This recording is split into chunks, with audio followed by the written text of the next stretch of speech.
fuck up on my face. What you talking about?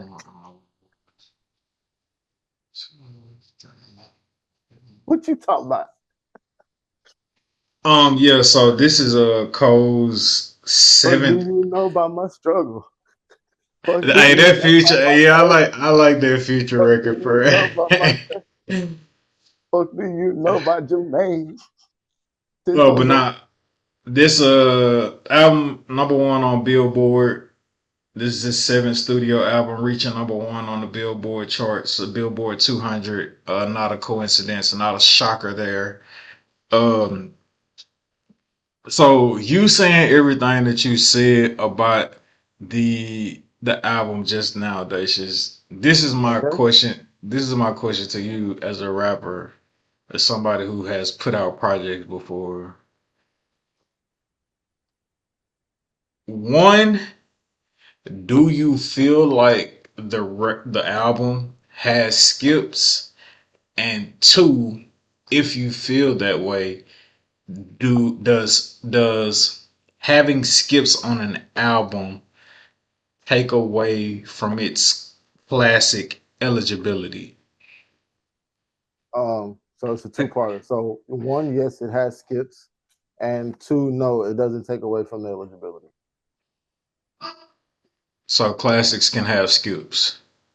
Classics, Classic some albums can have skips. some classic albums, no matter who you are, they I they have skips.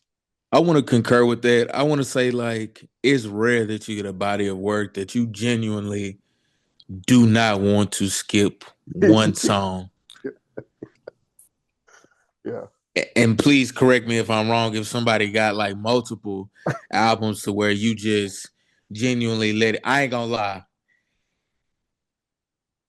Ty Trebek got a couple non skips, and that's a whole conversation for an entirely different Yeah, yeah, episode. But I'm gonna leave yeah. that where I it's would at. agree. So, I would agree. but that's when you talking about your Lord and Savior Jesus Christ, you get into a whole different Yeah, type of mode. So, he got like two or I, three of them, huh? Hey, this record yeah, about give me my Hey, skill set. this record by Jesus. This one wasn't hitting. I'm sorry. Even bro on his new the live from what's his latest live album that won a Grammy? The because I went to All the things concert, new, the All Things New live album, smash, um smash, the Yahweh live from San Francisco or something. smash. We lift you high, He re put out he re put out an album with Yahweh, the same live song. Yahweh. But Look Up was killer. The live version of Look Up that he put out with the live songs. I'm talking about send you to a whole worship. but I'm gonna say this to steer back to Jermaine. I think you have to shift your perspective before listening to it, and that's one thing I didn't do. I tried to like just dive into it randomly, and you can't do that. You can't dive into it like with random songs. You could, but you're not gonna get the full effect of what he's trying to really drive home because it isn't the traditional. Oh, he giving you the traditional 808s with a synth beat and melodic rap for the melody. Like he's taking you on a journey, right? It's a conceptual album, basically spanning through the entirety of his journey, right? Pre 29, then post 29, right? I don't know if when he was 29, is that like, you know, the year he got signed or got his deal or, I think so. But like, I think the significance of it is like that was like a major turning point, within his life. And like the second chapter of it, the back half of it is, just kind of expressing, post life after 29. But um I liked how on the fall off is inevitable, and I said this in a group chat. I think the fall off is inevitable is probably like Mike fourth quarter tie game, Utah game 6, Yeah, he push put the off elbow shot. You know, I definitely think it's Kyrie esque right wing, Steph Curry mano a mano, Born with the fadeaway block. three. Iguodala, blocked by James, Game 7, money on the line, right?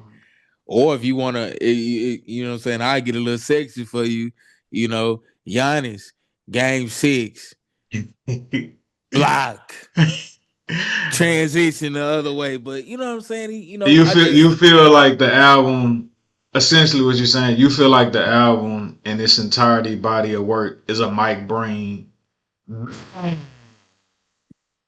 I'm not gonna say. I'm gonna say I was trying to watch the Joe Budden podcast to see like what kind of perspective they have. Not to say that like that's like a barometer of my music critique, but I was curious to see what like the pompous or the arrogant may say, or the super critical, what they would have to say about something. But I believe like if you're not a genuine fan of great rap or just great artistry in general, I think you have to be open-minded when you listen to it, because it was like when I heard 808s and Heartbreak for the first time, I was just like,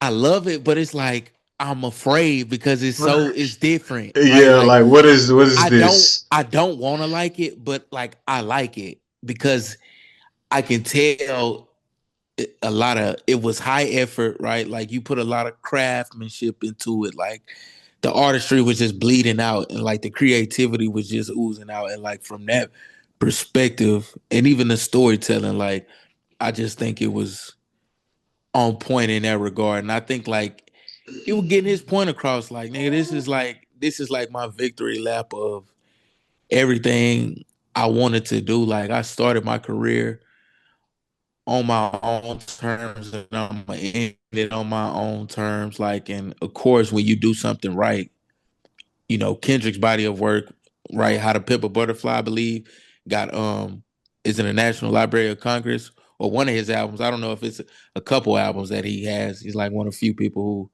who has body of works that have entered the Library of Congress, like considered a critical body of work, a critical piece in American history, which is crazy, right? I think it's on that level. But I think as time goes by, it's like great wine, right? It's just literally gonna get better in time. And I think people are gonna be like, oh damn, this what he was doing. Like, It all makes sense now. Right. Cause I feel like if you try to give an opinion after like rushing through it, like some of them like admittedly said, like, hey, I was up at 3 a.m, I'm trying to, listen to the album the whole way through. And I'm like, yeah, if you get up a few hours after that and you get on a podcast and try to talk about it, you ain't even let that thing marinate yet. This ain't one of them microwave meals. This ain't something you just pop in a microwave and be like, oh, well, you know what, this shit suck. This shit trash. Nah, this that one you put in the crock pot. You let this marinate over, you know what I'm saying? You ladder this up and your Tonys, your Larry. Yeah. And knowing Cole is like a introspective type rapper, like you really got is like, all right, what is the point? You know what I'm saying? Like it's not always like what you see, what you get. There's always some like deeper undertone, like meaning to like the bars and so on and so forth. So definitely something you gotta let marinate. It's crazy because on the album he says two things that I thought was crazy. He says, wherever there's love, there has to be hate. And so for me, the reason why I say it's gonna be skits is because no one is gonna let this just be great. You know what I'm saying? They're gonna leave the asterisk there because he apologized. So what? But the people who really like rap, who really that didn't even come into my mind, bro. I don't fuck. Like, you get in the tabloids and you get around the world, like people are saying how they really feel. And I think the album took away from that. To be honest, it's like that's not even. I don't think nobody's caring or worrying about that part. In my opinion, right? Oh, no. Yeah, because it's just like even you still got old niggas. Even right now, saying it don't matter how hard. Even right now, like if you think about it, ever since that battle has happened, bro, and this could be a burning topic on next week's podcast. Like we can talk about how Drake has kind of gracefully floated into irrelevancy. The doors of the pod are open.